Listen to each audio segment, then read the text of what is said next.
Stuart Goldsmith, and in this clip from my Comedian's Comedian podcast, I'm talking to Ben Bailey-Smith, aka Doc Brown. We're going to talk about how his start in comedy came before he'd ever seen any stand-up, and his background in battle rapping. Here's Doc.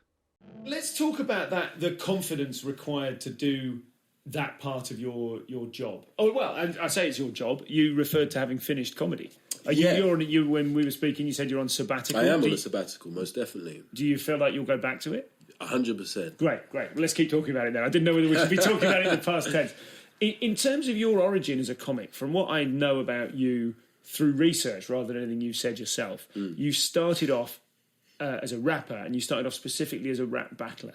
Yeah. That's where you got known. Yeah, so I guess that is one of the things whereby if a comedian thinks of like a battle rapper, they'll be like, fuck, I could never do that. Is there an equivalent thing where battle rappers or rap battlers, I don't know which way around the terminology is there an equivalent thing where they think, oh, comedy, that's like the real thing? Or yeah, I'd say the respect is mutual and it's not lost on either party how many similarities there are and crossovers. Sure. So rap battling now is essentially stand-up comedy. I mean, if you look at the way Don't Flop reinvigorated the battle world, when I was doing it, it was improvised.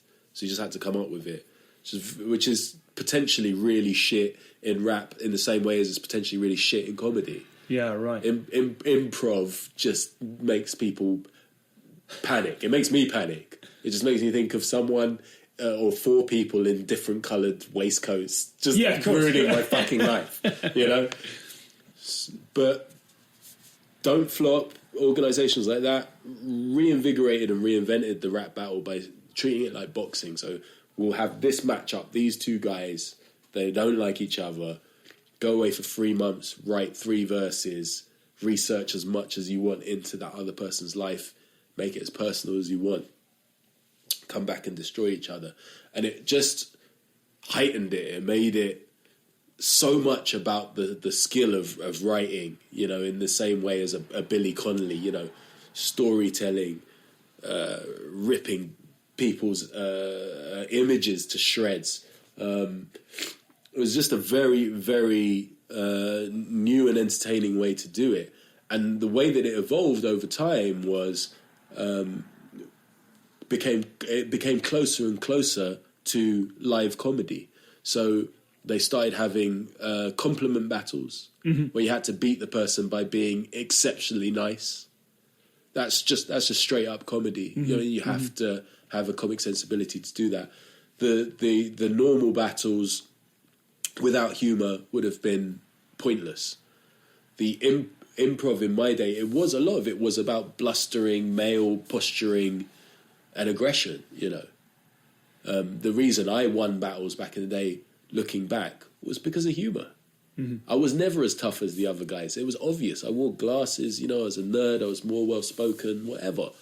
You know, there was only one way for me to win those battles, and that was to be self-deprecating and say, basically, isn't it embarrassing that I've just outsmarted you when you're Mr. Hip-Hop? Yeah. You know, that was my whole shtick. I've got a cardigan. Yeah, that was my whole shtick. So that kind of predates the sort of the conclusion of 8 Mile, doesn't it? Like, that's the whole... Yeah. When I saw 8 Mile for the first time, I actually saw it in Boston with my wife when it came out in the cinema.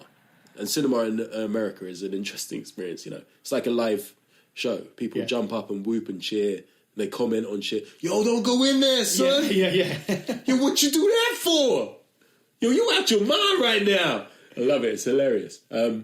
But that scene, I mean, the film is essentially Rocky with rap, if you're into, you know, film theory, but it's still a great film. And that scene where he disses himself was so emotional for me because I was like, this is what I did. This was my life. Obviously not to the same level of skill, but that's what I did. The first ever time I did it, I got dissed for my glasses. I got dissed for sounding posh.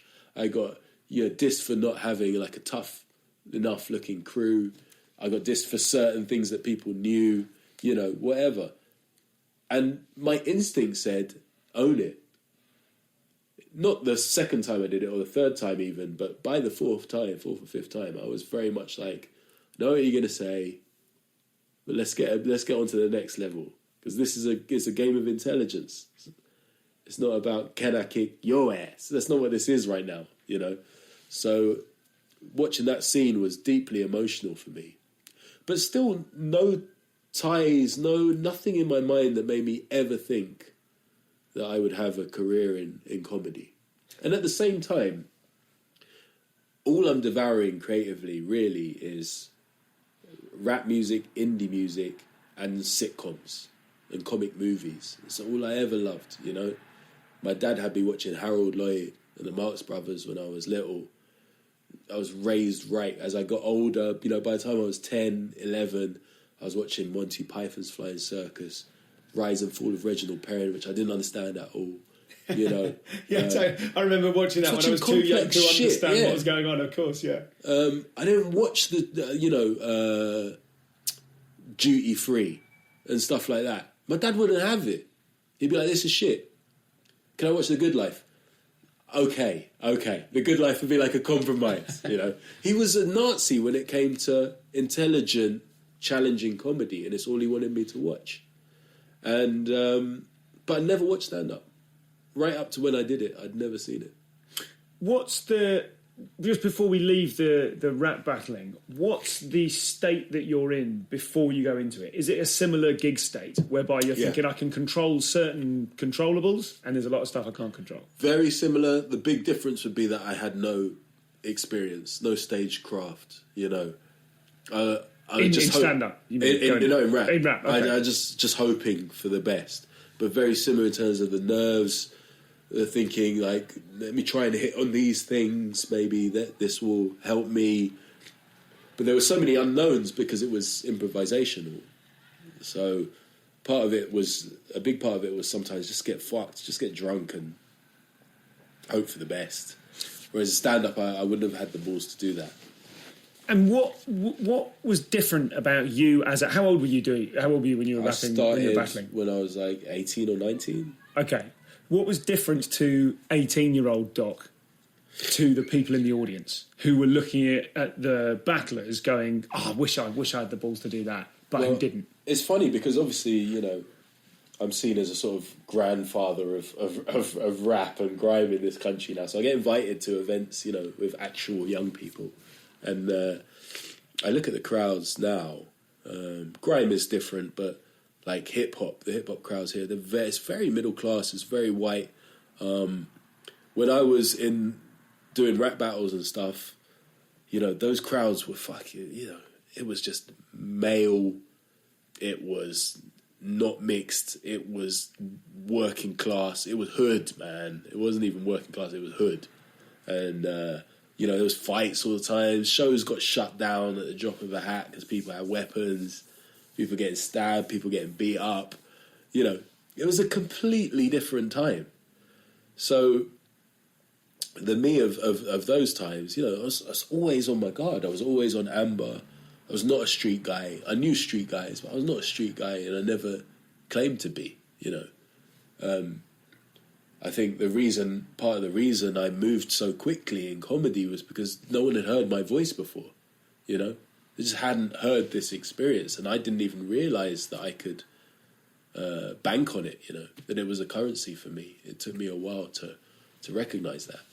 But it's very hard to articulate, and in the same way as I'm sure it's hard for listeners to imagine what it's like being the least street person in a room of 1,800 to being the most street person in a room of 1,800, seemingly in a short space of time. But that's my life.